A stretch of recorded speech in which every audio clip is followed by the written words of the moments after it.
Voter লিস্টের কাজটা ভালো করে করবেন। আর বিএলওদের দয়া করে বলবেন কাউকে হ্যারাস করবেন না, কারো জেনুইন ভোটারের নাম কাটবেন না।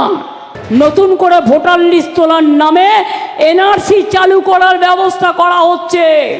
কেউ বাদ দিলে প্রতিবাদ করবেন, বিএলওকে বলবেন যে কেন বাদ গেল জবাব দাও।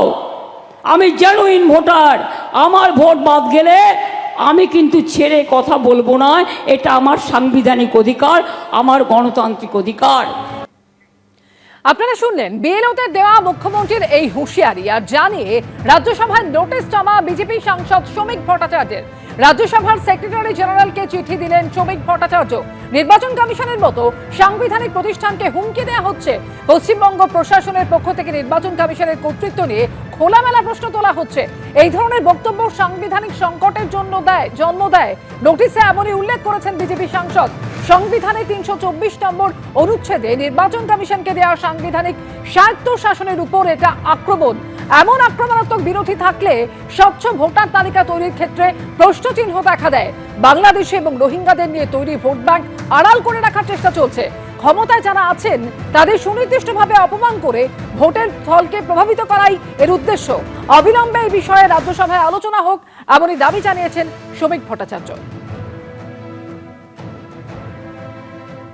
যেখানে মুখ্যমন্ত্রী স্বয়ং এটি সাংবিধানিক পদে থেকে তিনি নিজে ডিএলও বিএলওদের কার্যত হুমকি দিচ্ছেন এবং তিনি বলছেন যে একজনেরও নাম যেন বাদ না পড়ে, এবং ওখানকার বিএলওরা নিরাপত্তাহীনতায় ভুগছে। তারা নির্বাচন কমিশনের কাছে গিয়ে তাদের মেমোরেন্ডাম দিয়েছে, তাদের আশঙ্কার কথা জানিয়েছে। তো তাদের এই নিরাপত্তাহীনতার কারণেই আমরা এটা বলছি, যেখানে একটা সাংবিধানিক সংস্থাকে সরাসরি চ্যালেঞ্জ করছেন একজন সাংবিধানিক পদে থাকা ব্যক্তি, রাজ্যের মুখ্যমন্ত্রী, তো সেখানে তো স্বাভাবিকভাবেই শুধু সাংবিধানিক সংকট নয়, এই সাধারণ মধ্যবিত্ত নিম্ন মধ্যবিত্ত মানুষজন যারা এই কাজ করবেন তারা যদি আজকে আতঙ্কের শিকার হয় তাহলে কাজ হবে কি করে। আমরা চাইছি যে 2002 সালে যে সংশোধন হয়েছে তারপরে সংশোধন হোক। এটা তো একটা কন্টিনিউয়াস প্রসেস। বাংলাদেশি জেহাদি রোহিঙ্গারা পশ্চিমবঙ্গের ভোটার লিস্টে থাকবে, যারা মারা গেছে তাদেরও নাম থাকবে, এক ব্যক্তির নাম 3 জায়গায় থাকবে। এটা কি কোনো সুস্থ স্বাভাবিক গণতান্ত্রিক সমাজে কেউ মেনে নেবে? এটা কি কাম্য? তো এটা নিয়ে আমি আলোচনা চেয়েছি। সম্পূর্ণভাবে একটা ভিত্তিহীন ধারণা তৈরি করার তারা চেষ্টা করছেন।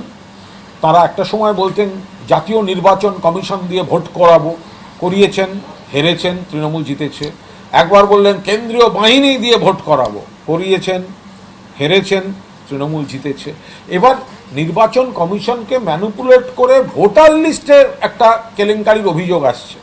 তো সেই জায়গায় প্রতিবাদ হয়েছে, সেই জায়গায় সতর্কতার কথা বলা হয়েছে। মহারাষ্ট্র দিল্লিতে কেউ আপনাদের এই ছকটা ধরতে পারেনি বলে আপনারা স্মুথ বেরিয়েছেন, আর এখানে মমতা বন্দ্যোপাধ্যায় আপনাদের ধরে আপনাদের মুখোশ খুলে দিচ্ছেন এবং আপনাদের সমস্ত অপচেষ্টায় জল ঢালছেন।